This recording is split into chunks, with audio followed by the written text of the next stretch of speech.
past few days, my friends were asking me, Miss P, ba't pumayat ka? Anong sikreto?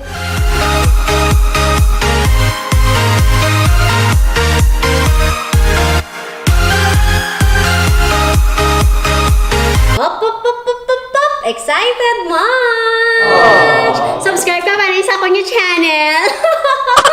And I'll be discussing those secrets for the next 13 weeks. Yes, you heard it right. 1 tip per week because I know you can't absorb all the information in just one session. So first things first, if you are decided to go with me for this course, wow, parang degree lang yun, no? If you are decided na gusto mong i-achieve ang ideal weight, yun, achieve your ideal weight. Hindi ko sinasabing maging sexy kayo, maging lean, maging fit. At least you get inside the range of your ideal weight. Of course, marami dyan sa internet. You could search ideal weight para malaman nyo kung anong range ka. So, ako... Yeah. So, that's my ideal weight. Last time, nasa edge na ako.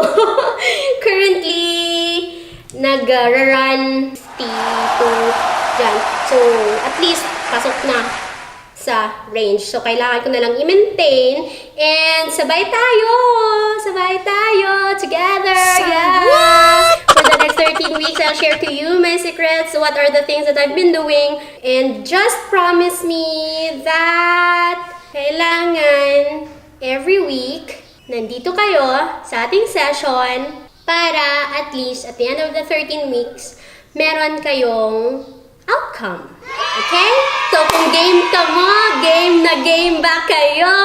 Comment down below your ideal body weight. Weigh in yourself. Take note lang sa isang piece of paper. Sulat nyo doon kung anong current weight nyo today. Itago nyo sa inyong notebook or wallet or sa room nyo. Yan. At least you keep track on your weight today. If you're with me, I want to see your ideal weight at the comment section and I'll see you next week. Bye-bye!